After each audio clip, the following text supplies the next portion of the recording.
So I'm pressing record. And welcome. Thank you. So I have seen and I know that KIP2 was very active. So I would like to hand over straight to KIP2 to hear what he found and did in the last since the last conversation we had. Sure. Hello, everybody. I think for the benefit of Herman, the last time we spoke, we decided to think more concretely about what we wanted to do, and we came up with a very rough proposal that boils down to building like a public digital infrastructure to support value chain actors. So, aggregators or organizations that connect farmers directly to consumers. And this is very much on the back of our hypothesis, which is that if the demand side is connected to the supply side,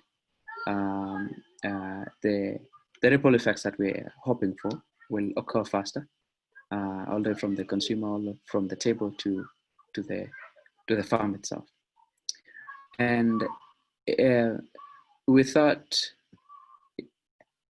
I guess when we proposed the idea of like a digital public infrastructure, we were thinking more along the lines of like a shared repository of like data or best practices, and I'm hoping we can define this even more concretely. But something that the participants or service providers or solution providers would plug into, would push their own data and draw their own data from it, with a vision of enabling them to scale faster across territories, across different markets. And there's a bunch of assumptions behind that thought. One is that the problems being solved by these solution providers at the heart are the same across different places. And we assume that they are willing to participate in this, in what becomes like a commons project, if you will, in the mold of something like Wikipedia or some of the other commons public interest projects, but particularly for the value chain, agriculture value chain. I hope we'll get more specific than that, but that is the basis, I think, with which we decided to go out and find some of these organizations and try to talk to them and see what challenges they were facing, where they were seeing themselves, and whether they would be interested in this proposal. So I did seek out 3 such companies. One of them is Twiga here in Kenya. I was not successful with them, but with two others I was. There's one company called Taimba, and another one called Formula. And I had a conversation with one of these founders of Formula, and Sebastian was able to join that call. And this was, I think, on Wednesday, if I remember. What we gathered there, Formula is a startup based in Kenya and also in Lagos. And their idea is to basically replace the open air market by connecting consumers to farmers. Although at the moment they work in many ways through distributors or I think they call them aggregators, Sebastian. So the idea is, they started out building like a distribution network, like a kind of like a warehouse, but they realized that they wanted to be asset light. They don't want to be running like extensive infrastructure in the form of trucks or warehousing. And I think as a startup, it makes sense. It makes sense for them like that, to be asset light. and they revealed that their competitor, which is Twiga, made the same step. Initially, Twiga had invested heavily in cold storage, cold rooms, trucks and vans to collect produce from farmers, but they've done away with that and intentionally becoming asset light, which means they work with third-party logistics providers, for example, so that they control. So I guess in a way they cede some of the control, but they can focus at least on the core problems of their business, which is connecting farmers to consumers. Taimba is very similar, although, and they're a bit older. I had a shorter phone conversation with them, so I don't have much, like a lot more insightful feedback. Excuse me, Kiptu. Can I add to Formula one thing, which I think is really interesting and also adds to the hypothesis we have already made regarding changing the supply by developing the demand side. And what they do is they actively work together with farmers because they realize they need to secure their supply and sourcing, also regarding certain crops and certain ways of growing the crops. And so they're taking care of that and working together with the farmers. They at least try to do that and want to increase this type of collaboration as well. And I think that's really interesting, because this is what we also assumed when we start thinking about why to tackle the last mile of the post-harvest supply chain. Absolutely. Great point that I missed. What I can add on there related to farmers is the insight they shared with respect to farmers is that farmers want, like what he called them, whole off-takers. So somebody who buys their produce like wholesomely and all of it without leaving anything behind. And that makes sense, because for farmers, the economics work better if the demand is assured, right? Like he revealed that aggregators do that. They absorb all the risk and buy the entire produce from the farmer. Whereas, like, with retail consumers, you don't know, you might have 50 bags of potatoes that will go to waste. So I think there's something interesting there about why aggregators are compelling for farmers. But then, on the other hand, the aggregators introduce problems. They erode the farmers' margins. They do not use technology, so there's quite a lot of inefficiencies there.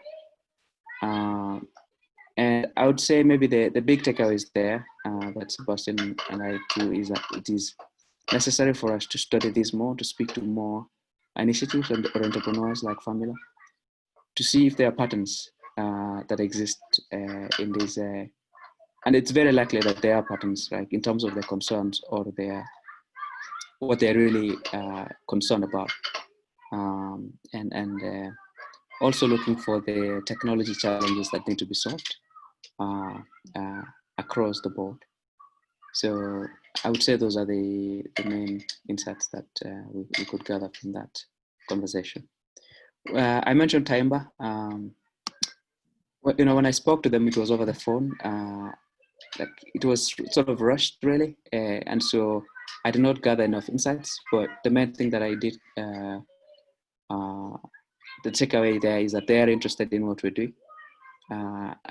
I got off the phone with the CEO of that company with the agreement that he was going to, consider our proposal in the roughest way in which I presented it, and that they were tentatively interested, and they would get back to us in terms of their involvement in the conversation. What they did ask me for that I feel like I can do is a written form of this proposal. And I think that is probably our biggest challenge at the moment, in my view. If we put something down in writing that is more concrete, it makes it easier for us to go out and approach more initiatives like this. Otherwise, they'll feel like, you know, they're not spending their time in the best way possible. And I know that Thomas, you produced something in a slide form yet, but I think it needs a lot of work, and I'm hoping that we can use the next hour or so to develop something more solid. Can I add something from a South African perspective?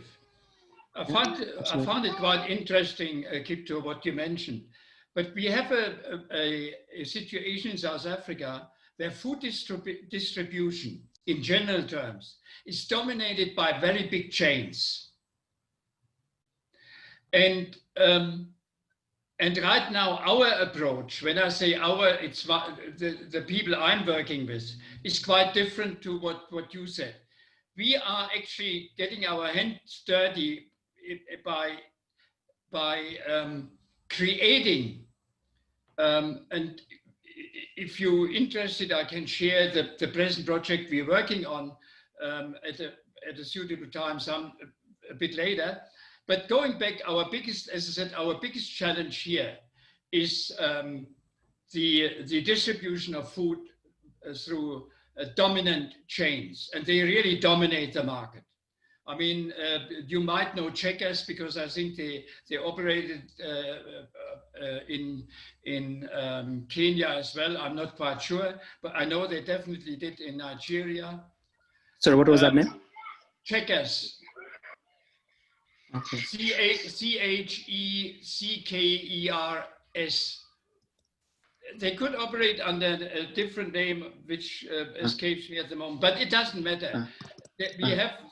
We have 3 or 4 dominant chain in the food distribution game here. So what? And you may remember I shared with you an article and a webinar on consumer co-ops. I don't know whether you remember that. That's a couple of weeks ago. If not, I'm quite willing to share them again, because there was a webinar here in South Africa with international participation, talking about the distributing of food via consumer cooperatives. And apparently it's very big in Japan, very big in Korea, and quite big in France as well, and some other countries. The one of the participants in the webinar is either a South African or an ex-South African. He operates out of Germany, and he definitely made a statement that we have got nothing like that in South Africa, and he sees problems creating that kind of concept, but he thinks it's inevitable that we would eventually have to do so. I believe that could have changed with the whole COVID-19 situation, because we had smallholder farmers in this country not being able to get their food to the consumer. At the same time, we had undernourished consumers because they didn't have access to food. I mean, it's totally insane. So I would think if one would speak to a fairly big group of consumers and say, guys, in future, we establish a direct link between farmers and you people, that a situation like COVID-19 in 2020 is not going to happen ever again. I'm sure the soil is a lot more fertile for that idea today than it may have been even 6 months ago. If you want me, and you can call me to order, if you want me, I'm sharing the concept we are working on, because the approach is slightly different. Yes, please. So what we would like to achieve is, in this call, would like to achieve something concrete that we will do next to move our initiative forward, and whatever helps us towards that end is super welcome. So if you think Herman, that this would help us in finding something concrete to do within this call, go ahead.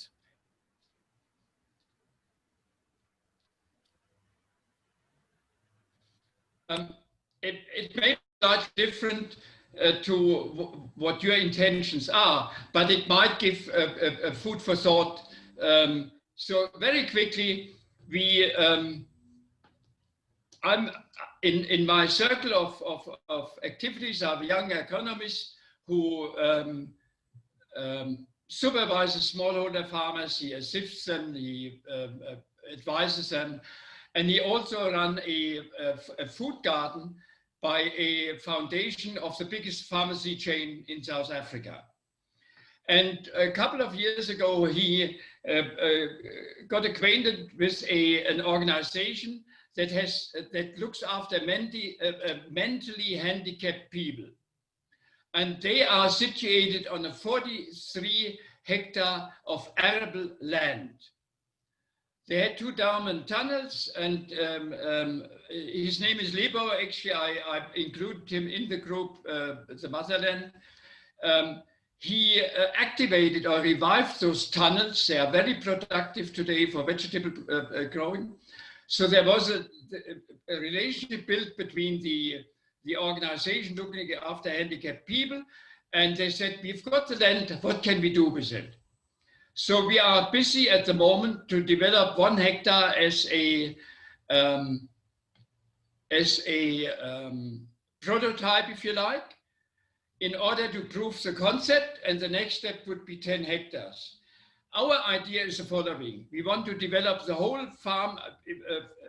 I can share an implementation plan with you so that you see something on paper. We want to convert the whole 40-odd hectares into a farm.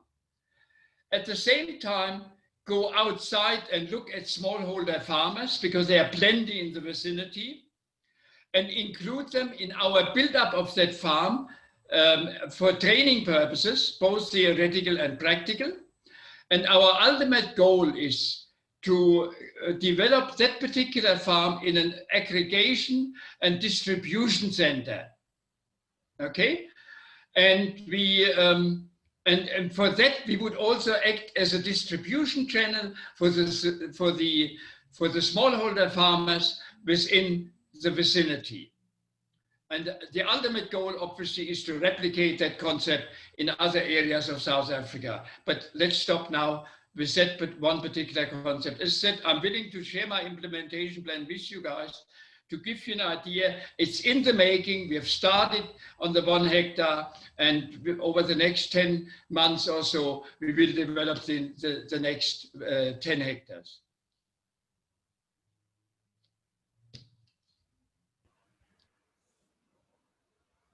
Kiptu, do you have thoughts on this?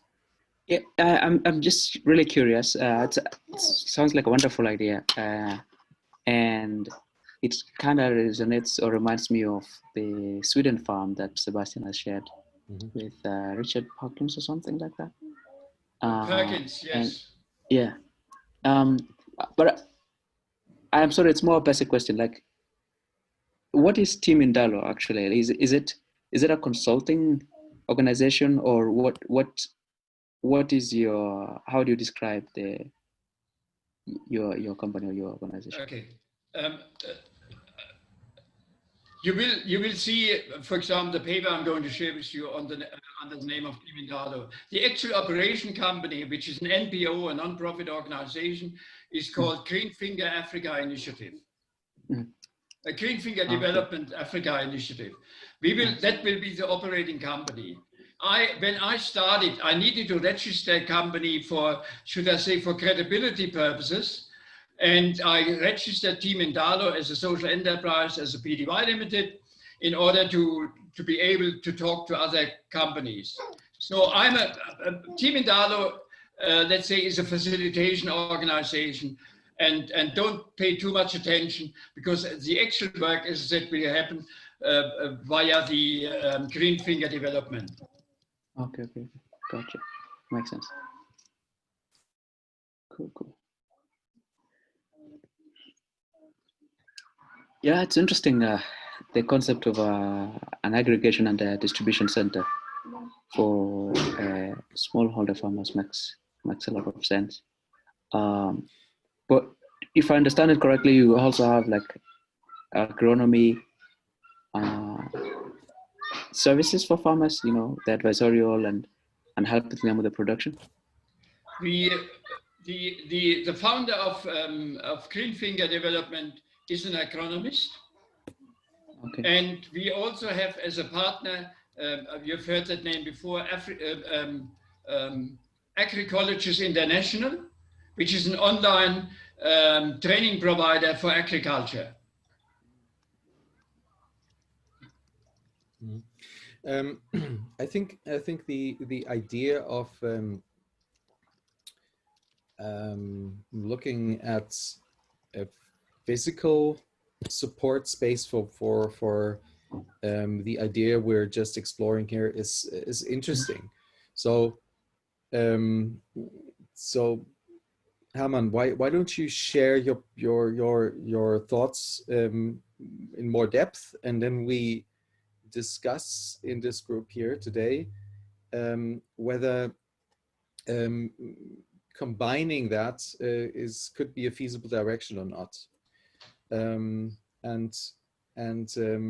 whatever the outcome is, I think the result of today should be that we have a rough outline for a written proposal. And so, as a first step, I would say that let's look at whether that physical space is something we want to incorporate, and then once we've made that decision, write down a first couple of notes, like a skeleton for a written draft that we can then flesh out in order to spread to more people. Does that make sense? Yes, it does. Look, I've got a paper available, and by the way, we've also approached Germany for funding for that project. Mm-hmm. Thomas, and yes. Sorry, I'm addressing the number one. We're fortunate that Lebo had that connection, and he's been physically engaged in that kind of development work for a while. And we believe. Herman, can I just interrupt for 1 second, because Anesu just asked me to repeat what I just said on the chat. So what I said is that the approach Herman is proposing and building is very related to what we are discussing, in the sense that it adds a physical layer to the virtualization or the reinvention of the marketplace, if you will. So in that sense, Herman will show us what he's working on in more detail. Then we will make a decision on whether we believe that it would make sense to combine that. And once we've done that, we will write down some first thoughts on a written proposal of what it is actually that we want to explore now in more depth. And then that would be the result of our call today. Okay, I hope that's clear. Okay, yes. And so, Herman, your stage. Okay. By the way, Thomas, I'm not suggesting that this is the only way to go about it. I think the way which has been under discussion so far is also a possibility. All I'm doing is sharing what we are doing. And the one thing I believe, if we have one project, I'm talking now purely South Africa or the Johannesburg wider area, if you've got one project, it gives us that credibility to do a lot of other stuff more from a theoretical point of view, where we would go in as consultants, advisors, etc. Because we say we've been there, we've done it, we've got the experience. That is really. I totally agree. That is really where I see the bonus of such a project. Yeah, and, yeah, I totally agree. Yeah, And look, there's nothing much more to be discussed. As said, it's going to happen. We are busy with the work on the 1 hectare. What I will do is I'll share that slightly longer concept which we developed and handed to Germany. This is now ideas, and I will follow that up after we had some discussions with what I call our implementation plan. I need one request. The implementation plan has to be treated as confidential. I mean, there's no problem of anyone using it, but then you need to change names and stuff like that. Okay, then I will pause the recording while you're presenting that.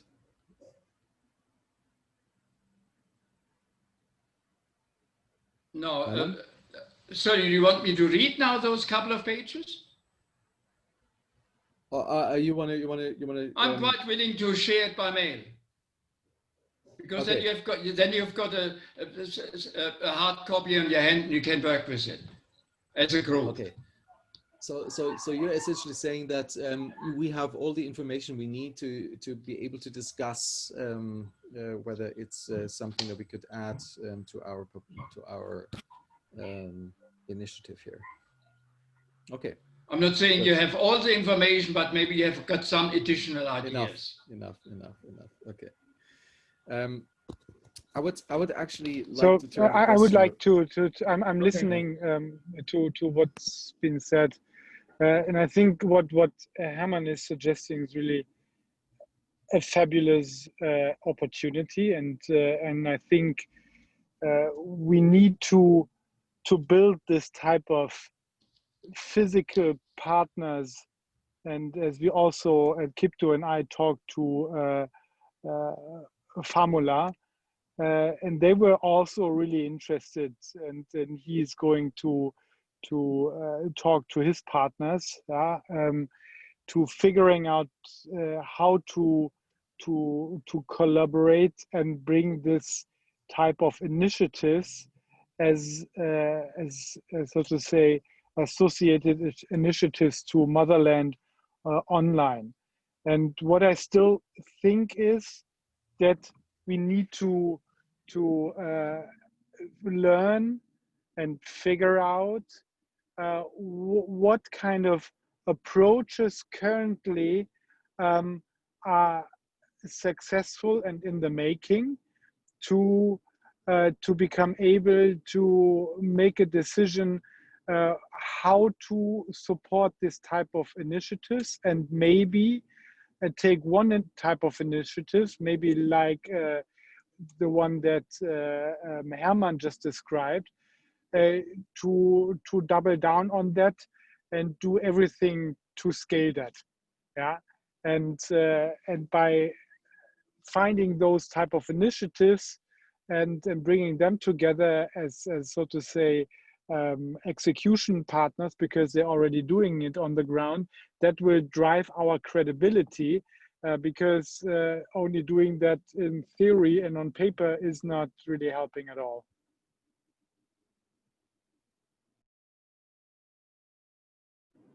Thank you. That was just my thoughts. Thanks, Sebastian. Makes a lot of sense. So what I wanted to say is, what if we turn it around? So since you are building the physical aspect, what if we've been looking into the other places where we are, like Kenya and Zimbabwe and Nigeria, but what if on top of the physical space, we now look at a software solution that could be added to that physical space, because our intention, as we also discussed it in the past couple of meetings, is that we build something that can be open sourced, essentially, in the sense that it is an enabling infrastructure, and it is maybe even possible to bootstrap it in a way, or get some initial funding to build a piece of software that can then be maintained with minimal effort, that can spread and scale all across Africa without a lot of barriers. And this is why we believe that there's a software solution needed. So what I would like to explore now is your views, Hermann, on what do you believe that there is room for a piece of software that can add a virtual layer on top of what you're doing? And if so, what would that look like in your mind?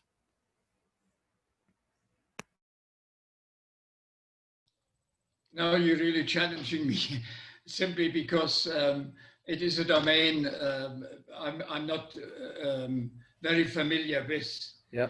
But I'm sure that a bit I know about it, that we cannot exclude the kind of digital approach, particularly if you want to start replicating things. Exactly.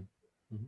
So, but how that would be done, Thomas, you and Sebastian and possibly the other guys know a lot more about it than I ever will. And quite frankly, at 82 years of age, I'm not going to become a computer expert, despite all the other things I'm busy with. No, you don't. You No, don't. but Let me yeah. allow me to give you Sure. a little tool actually to think Right. about software. Okay. So don't think about it in the sense that it's something hard or foreign from you. Think about it as an extension. So think about it in the sense that anything you can do with other people or individually,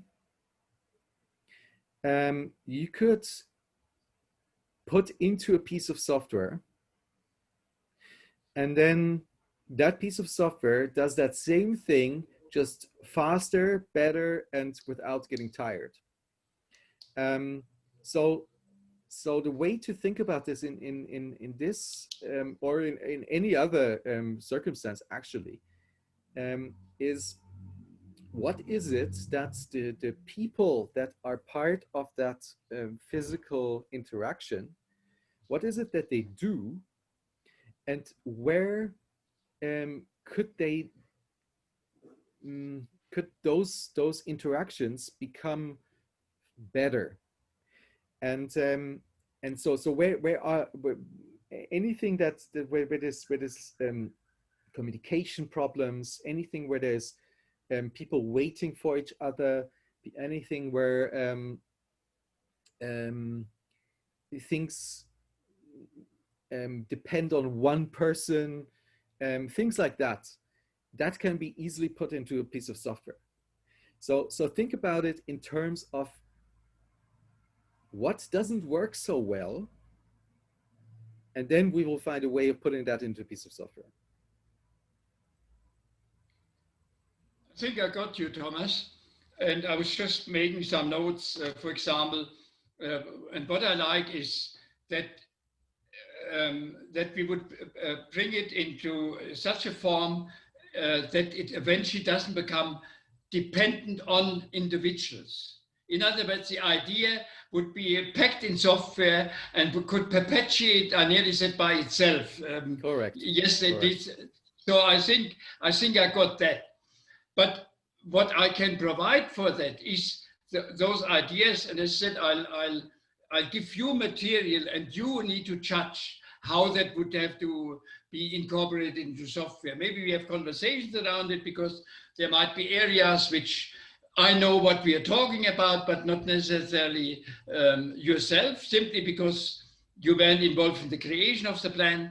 And I could see, for example, an implementation plan could be kind of made generic in order to implement a project where I created an implementation plan for what we call Cluny Farm. That is a farm we are busy with. That could be replicated via software in Kenya or Ethiopia or anywhere else. I got that, yes. Yeah, that's the whole point. So I mean, conceptually, I understand that, but when I joked about I don't want to become computer expert, is simply I understand it conceptually, but the conversion would have to come from people like yourself. Yeah, yeah, no problem. But from the top of your head right now, without Yes. us reading the implementation plan, do you see things that that could be removed from the individual already? Concrete things.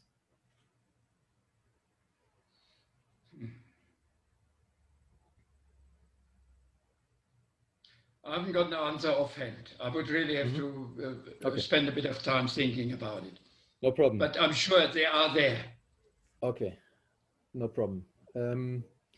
So then you send us the implementation plan. We will read it and think about how can we add a software layer in the sense as we have been discussing, in order to get to a concrete project as quickly as possible.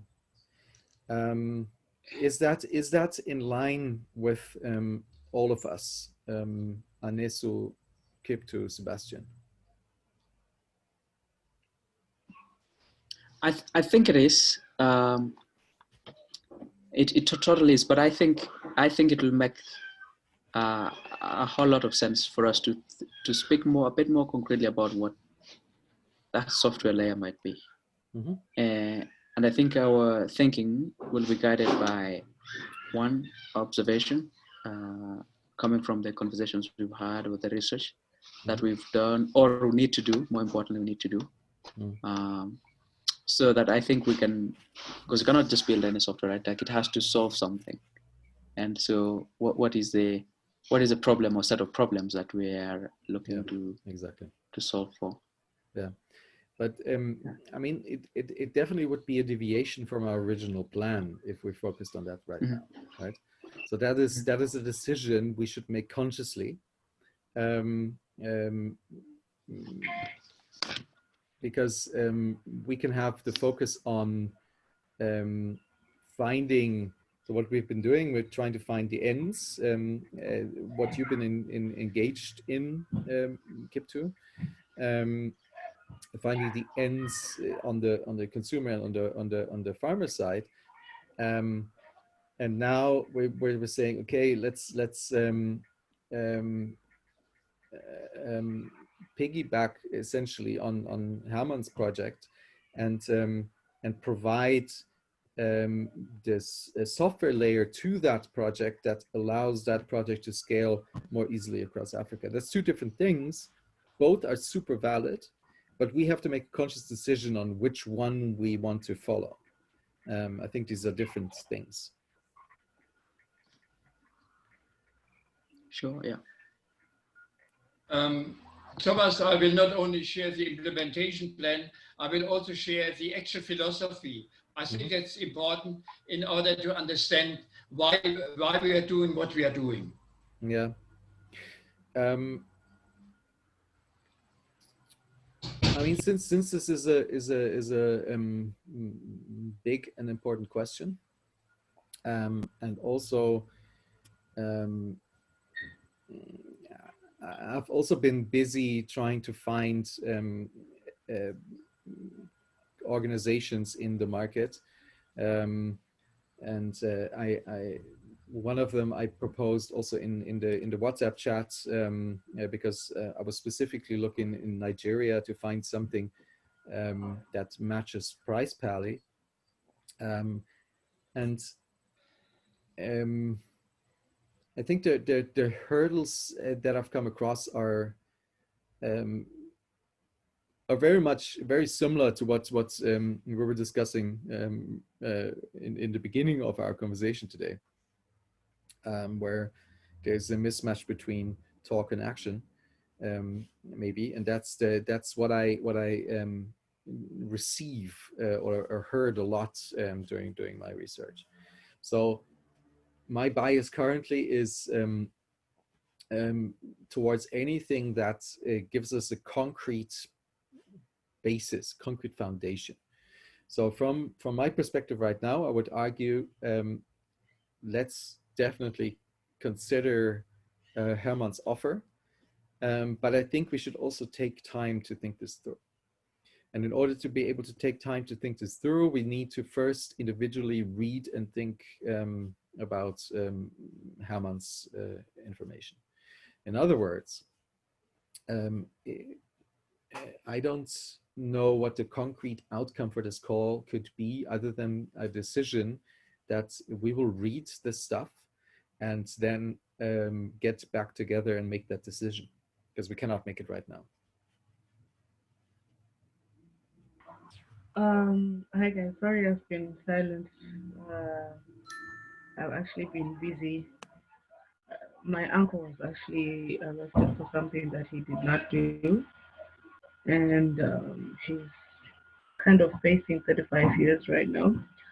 So we are trying to work on bail hearing. He's been denied it twice.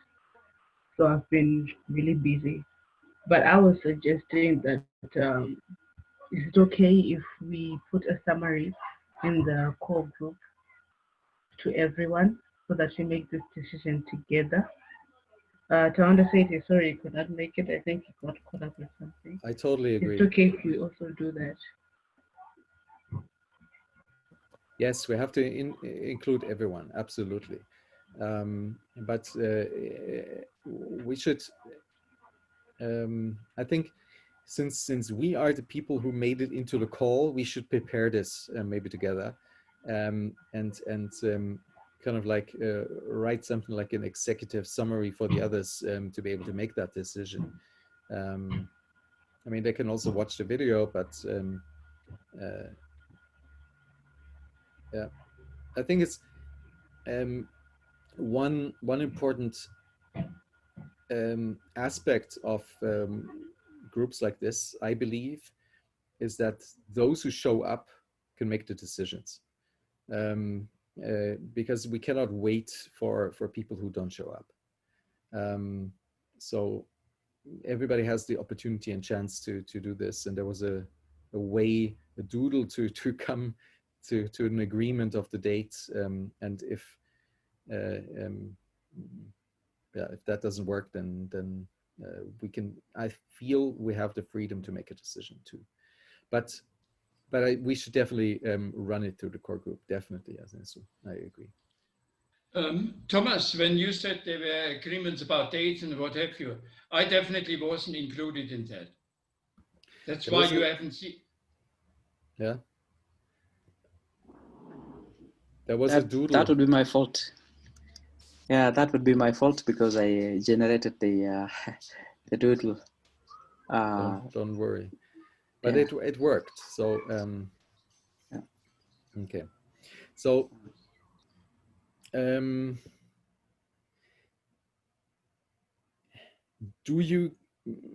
does everybody here agree with that assessment about that we should first think about it individually? I would say that, you know, once we thought about it individually, we put our thoughts into our Notion as a discussion basis, and then we pass it into the entire group and get back on a call to make an actual decision. I think this would be a pivot, so we have to make it very conscious.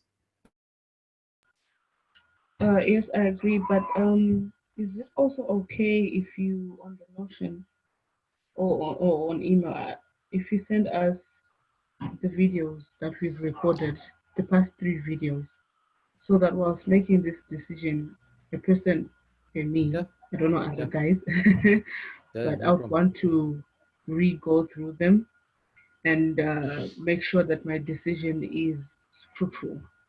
No problem. Yes. It's all there. I'll send it. And Thomas, I prefer the idea of what you called an executive summary. I wouldn't want to hand my documents out to 50 different people. I think it Mm-hmm. should be the actual documents I'm sharing should be restricted to the circle Mm-hmm.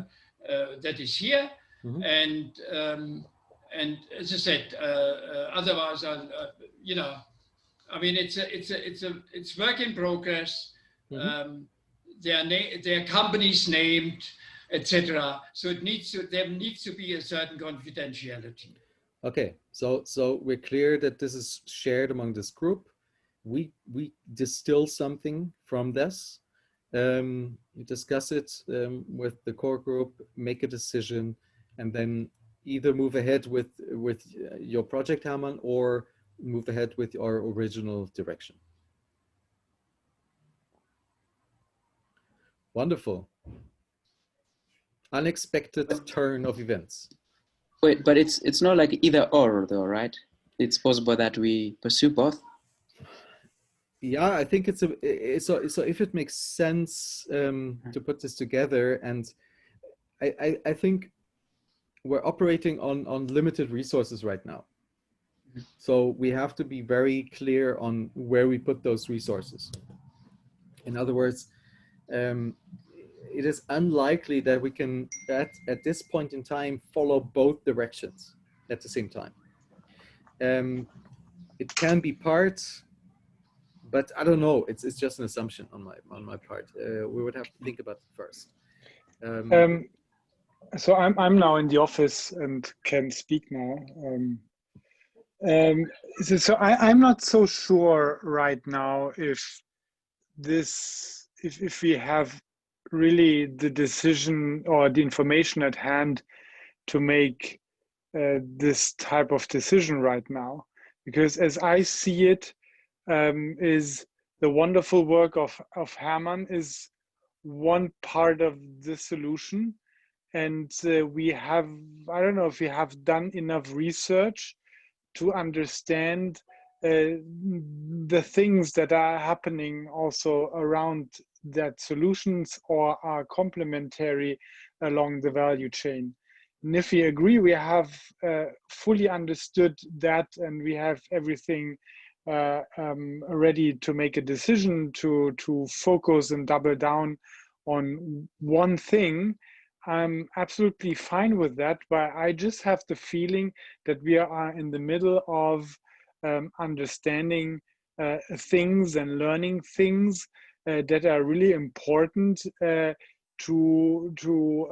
build this type of, let's say, common good in terms of an enablement platform from the idea. And I absolutely agree on what Hermann said, and I know this type of organization from Japan and Korea as well. And I was not thinking about that until today, but this is really something that has incredible power, and we should consider. The question is, are we already ready to make a decision to double down and focus only on that? I'm not so sure right now. I don't know how you see that, guys.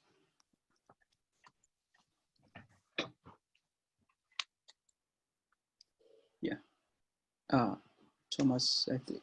Yeah, I said that's exactly what we need to find out now, and the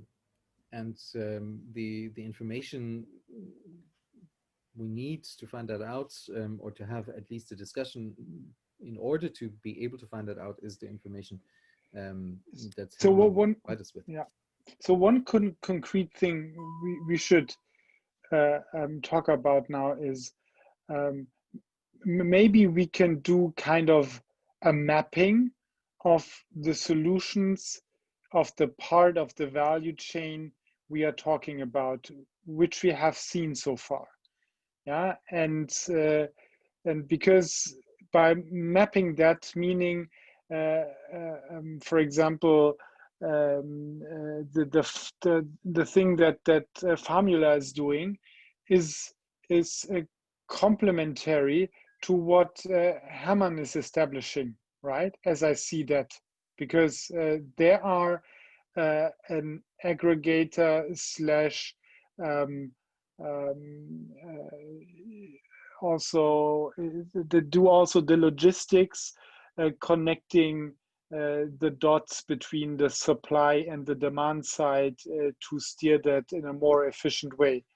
And I think this is not an either or, but this is kind of a map of what we describe as the last mile of the supply chain, isn't it?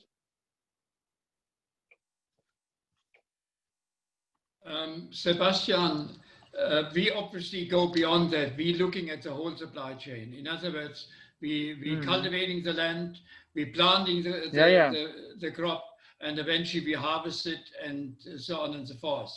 But I agree that the one doesn't have to exclude the other. And I also agree, and that I see already as one of the obstacles we need to overcome. The biggest challenge is eventually the last mile. There's no doubt about it. How to get the produce effectively to the consumer at minimal cost and with maximum yield, in the sense that things don't rot between the farm and the consumer. Yeah. So yes, I agree with that. The reason I shared my idea was simply also as a catalyst for the conversation as such. Very good. And B, as one of the possibilities.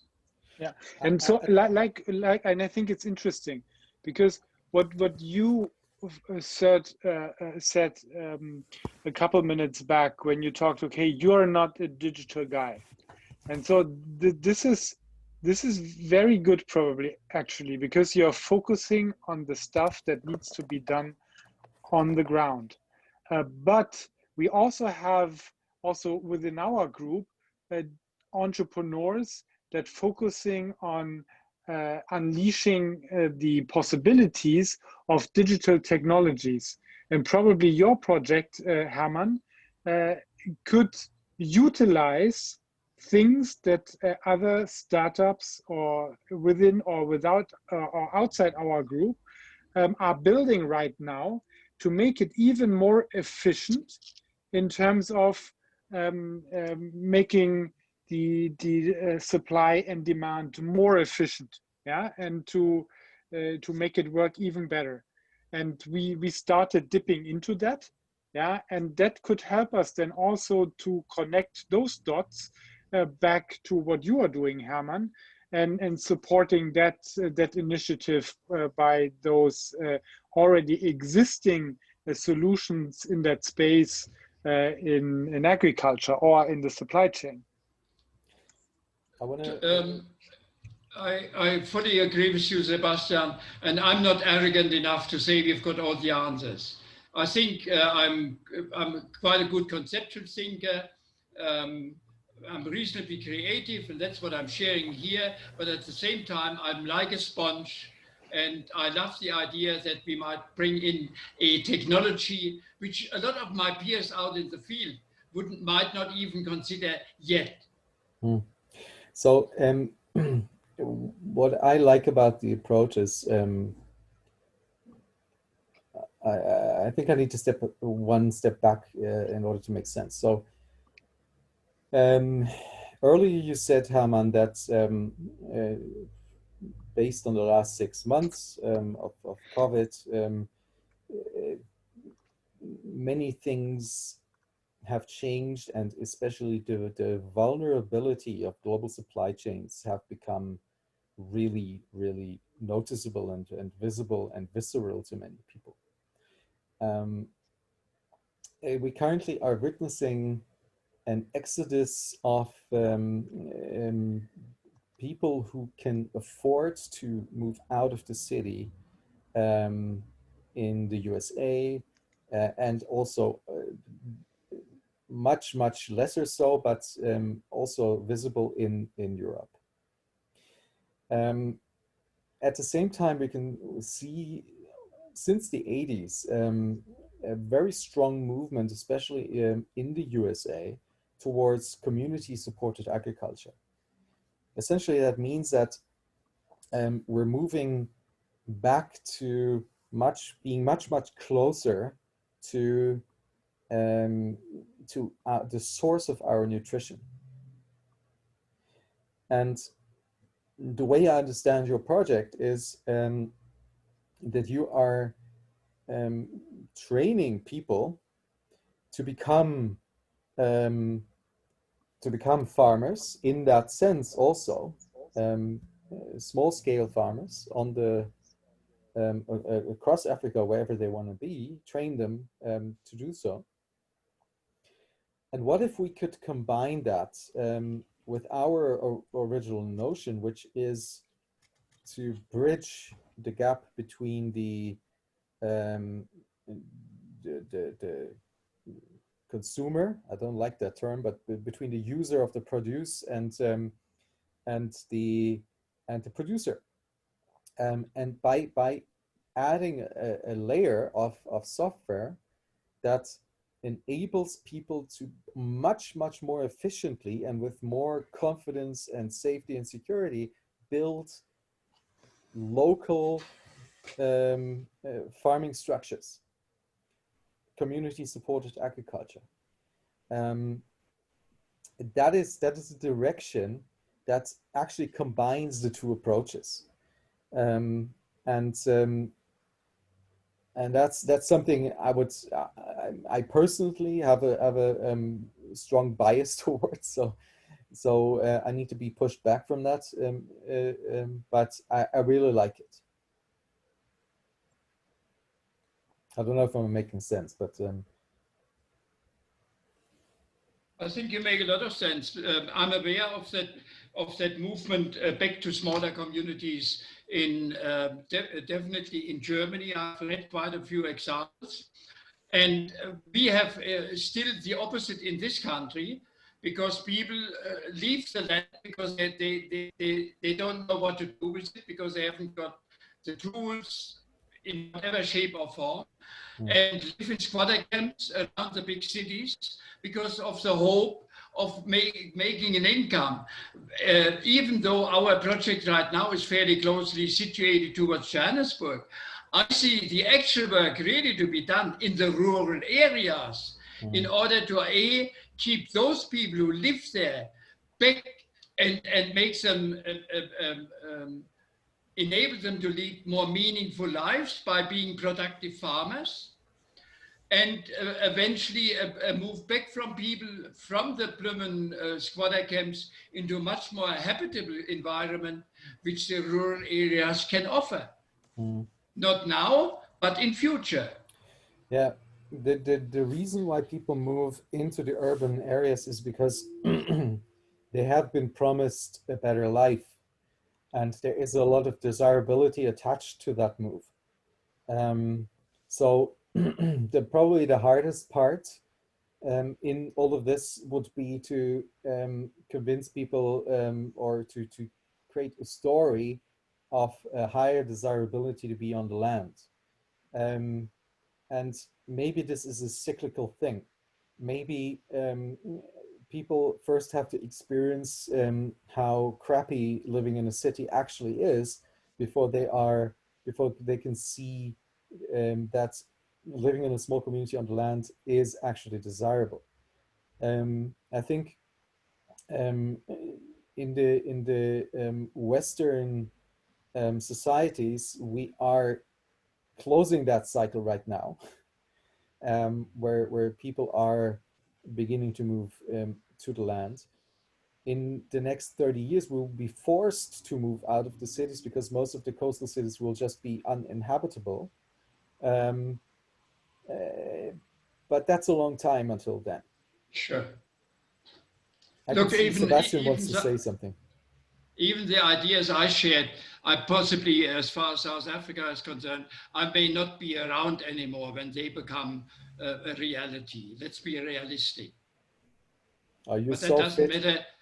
But that doesn't How, matter. how many? Working How two. many? How many? What's Liegestütze auf in English? Push-ups. Push-ups. Push-ups. Yes. Push-ups. Do you do every day?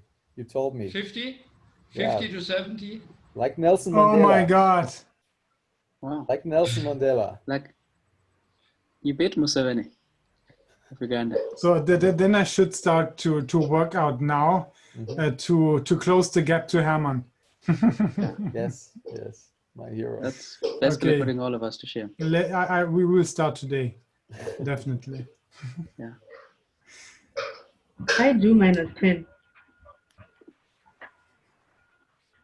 Sorry? Sorry, Oh, Anesu? intense. I do -10. -10. Yeah, minus. Okay, then. So what Thomas said, I think is all we somehow agree, and I think that will be part of our solution, but I think it will also be a result of our solution because we enable this type of farming and probably living when you have the opportunity to earn enough money with a decent life on a farm, which is currently a tough thing to achieve as a farmer in rural Africa. Yeah, and that's why I think it's easy to come up with the idea to move to a larger city, and even if you don't know if your life is better there. So I think that will be a logical result if our initiative will succeed. Yeah, but because it's a result, we should have it in mind, but not focus on that too much because we anyhow will that achieve. So what I think is what we should maybe think about reading the document from Herman. And what we have also seen is how to try to draw a bigger picture where Herman's solution is or can be part of that, or the other way around. Yeah, because right now I feel it's not the right thing to focus just on one, because I think we have seen a lot of great things, and we should I think especially in that case, we should listen somehow to the swarm intelligence of the entrepreneurs in Africa, and try to learn and see how we might put things together. Maybe not ourselves, but we can add also to Herman's initiative, because in the end, yeah, Herman is doing what Herman is doing with his team. And in the end, it should be something that we are doing that is adding value to Herman's initiative. And I think, therefore, we could have ideas our own, but I would feel reasonably better if we see something, yeah, that is on the way to be proven, and maybe we don't have to build, but connect a startup or whatever, a software, to the initiative of Herman. Yeah, why we should code anything that is already existing? And this is, I still think, the core of our movement, and that would be a very good application of that core idea to see how we can apply existing things that have been tried out, I don't know, in Lagos or in Kenya or anywhere else, to apply it on the ground and with the customer. And if that helps Herman, then we have already achieved something, right? We have learned something, we have a concrete case, and we want to multiply that. Yeah, and I think that this is the picture I have in mind, and I still think we have maybe not tried hard enough to get a good picture of the initiatives that are out there. I think we have dig into some of them, like Kip2 did and Thomas did as well. But I still have the feeling we need to somehow structure our learnings and come up with a little bit more concrete picture of how that fits together. Where are the patterns, that evolve or currently evolve, and how we are able maybe to put things together in a broader picture. And that might also add then to the efforts of Hermann, which I would love to do, right? We all would love to do. So how do we do this? So I talked about a mapping, but that could also be kind of a plain analysis of the startups, what they do, what problem do they solve, what kind of technology they are applying, and what kind of benefits they bring. And maybe just asking those questions ourselves, looking at the startup or as a result of talking to one of the startups and figuring out what they really solve, and is this adding value to the people and to the bigger the bigger problem that we see.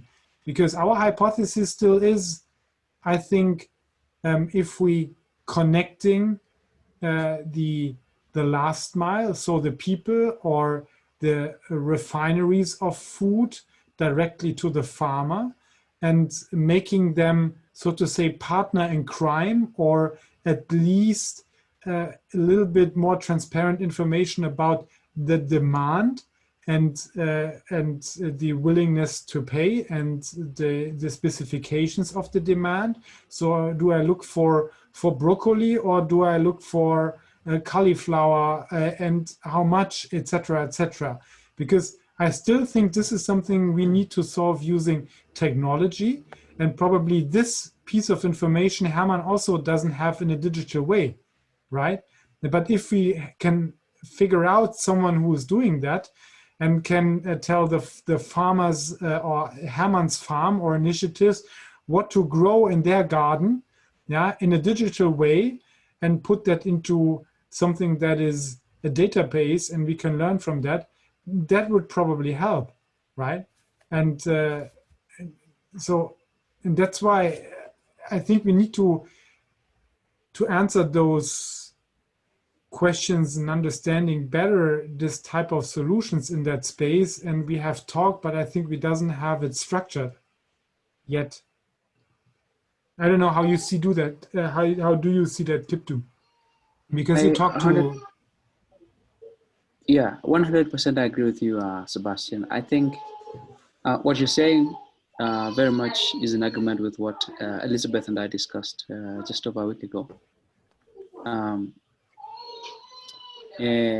Elizabeth especially was quite clear-minded about the problem that we have.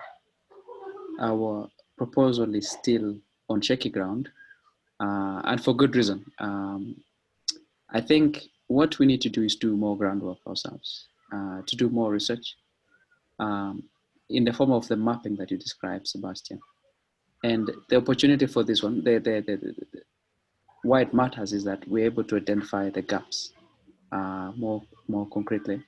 When we study who's done what and what is not being done that needs to be done, I think that would be the aim of that exercise. One interesting thing that Elizabeth also mentioned was that we should think about the opportunity that might be created by the Africa, Common Free Trade Area, and who knows how soon it would be implemented. But I think it would bring interesting possibilities for businesses and organizations, whether they are for profit or not. But the main point here is, if nothing else, we have to do more groundwork, more mapping, and really do that in a structured way. We already started with that Airtable, but I think it's kind of just got lost somewhere. I don't know if anybody has made use of it, but I think we should resume working there, really mapping maybe country by country or subset of the value chain by subset. And then it becomes easier for us to say, look, there's a largely ignored problem within this entire value chain that Motherland has the unique opportunity of solving. Maybe if it's connecting all the key components, while finding a way to tie to the ground with what Hamran is proposing, even better, I think, right? Because we have something that is really tangible on a physical space, as well as either software or some other solution that addresses the missing gaps, because we do know that there's a lot of participants or initiatives, and we just haven't found enough of them. But what held us back? So why didn't we find enough of them? Yeah, Good point. I think part of it is resource. Like, we're all busy people. It's and it's the challenge is like I guess we have not dedicated enough time, and I think that's what we should. What Sebastian mentioned is a couple of questions that I think we should actually put down in writing and say these are the questions we want to find out when we go about doing this research. But and I'm happy to do that now.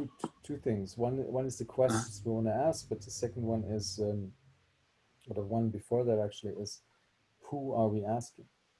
So can we, if we can find a way of making it very easy to describe what we are looking for, then we could maybe find a way of then we would make it more easy for people to help us find these organizations. So maybe that's still too difficult. So who are we? It's hard for me to describe even what are we looking for.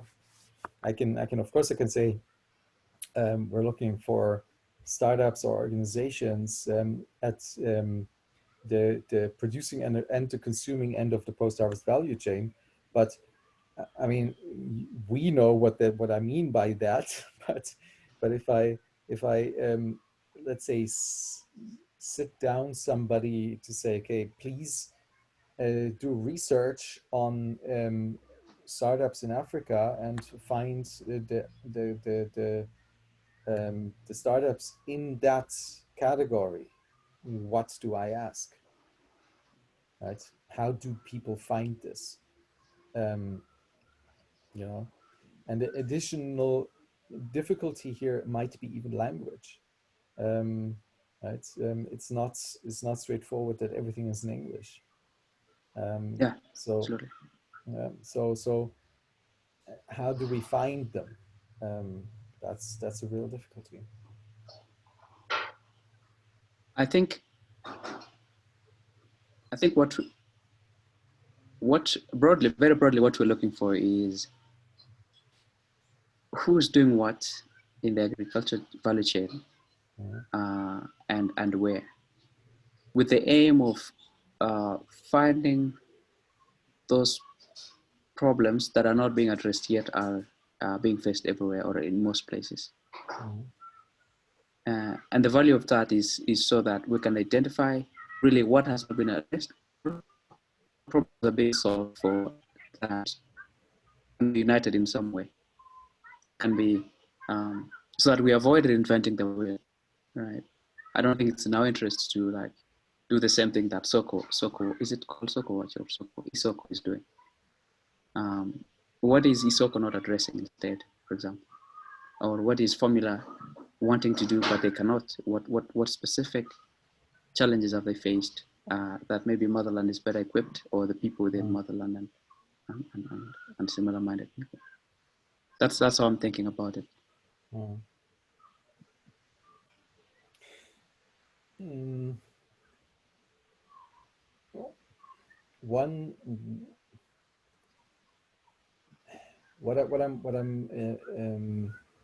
on the one hand, I totally agree that we have to do some understanding, more deeper understanding of the situation than we have done. On the other hand, I also believe that it is essential that we have a strong hypothesis in order to be able to ask the right questions. Because if we try and only extrapolate from what the current situation is, we will come up with a different solution with every single one of them. So what we need is a hypothesis of the outcome. What is the world, the situation we want to see in the end? And maybe we haven't done a good job on defining that among our group here. What is the end result, really? Right?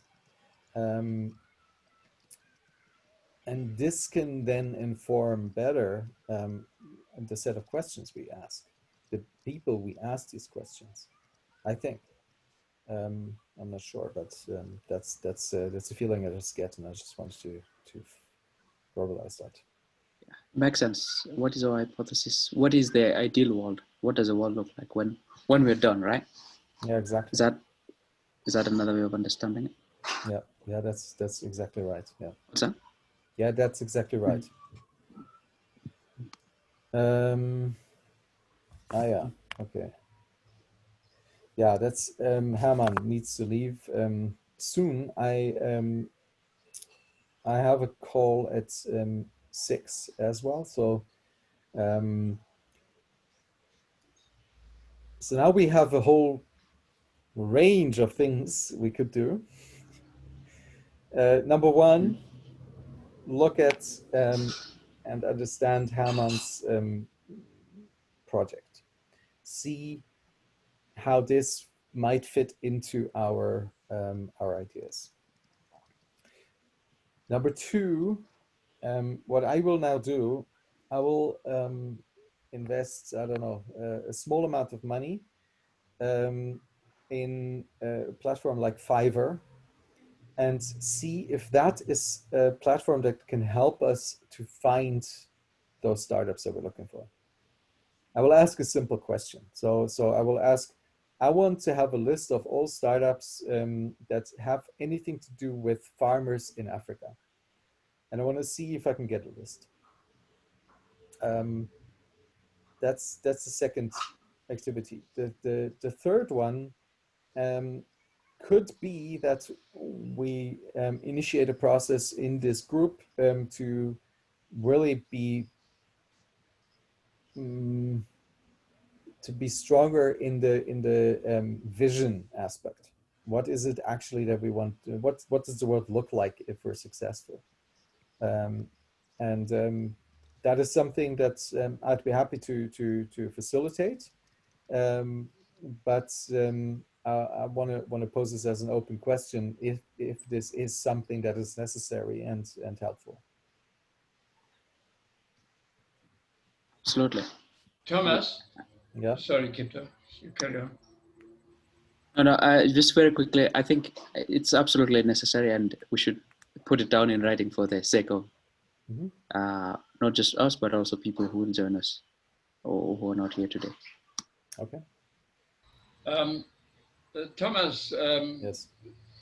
Specifically your reflection on the vision, etc. Maybe the first paper I'm sending you three things. The first one is the idea that we, as I said, also handed into Germany. I sent you again my of Team Indaro's vision statement, because that kind of could trigger a thought process. But the intention paper is possibly the best one, and the third part is going to be that implementation paper. Yes. Okay. So that might also assist in the whole kind of thinking, vision, etc., etc. Okay. What I'm thinking, I have a whole process that allows us to come up with this vision. But that would require some time from us. And I will think about I will think about how to format that in a way that it's doable in this group, and I will propose that. Yeah. Yeah, and what I will try to do and is to think about the value chain and the mapping of the solutions, yeah, or the challenges. It will be derived from the stuff that we have seen, and I will probably just put it into a Google Sheet, yeah, in terms of process, and then we can add to that. And I think we should start mapping the stuff into such a document that we somehow get it structured, and I will do the first draft of it and then explain it to you so that we can collaboratively work and improve it. Yeah, and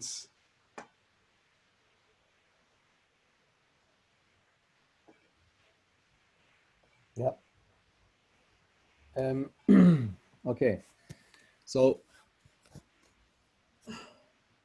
we have things to do. Let us document that in Notion, the things that we want to do and also the outcomes of that. And then get back together as soon as possible to take the next steps.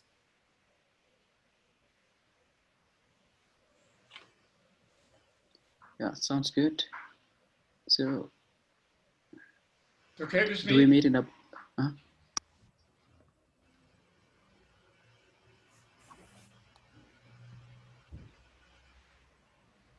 Yes, Herman? good. No, I said it's okay with me. Okay, okay, good. All right. So thank you all for your time today. I feel a little bit confused, but I think it's okay. I think there's a lot of things, a lot of different directions that are open right now. But I think that's good in order to be able to move forward to get something more concrete out of that uncertainty that we're in at the moment. Well, you know what they say. I hear you, Thomas. They say it's darkest before dawn. Yeah. Yeah. Yeah. I carry that with me. Okay. Okay, Everybody. ladies and gentlemen, have a nice weekend. You too. You as well. And I'll mail my stuff tomorrow morning. Wonderful. So, looking Thank you. forward to it. Okay. Thank you very much. Cheers. Good weekend reading. Goodbye. See you soon. Ciao. Ciao, ciao. Bye bye.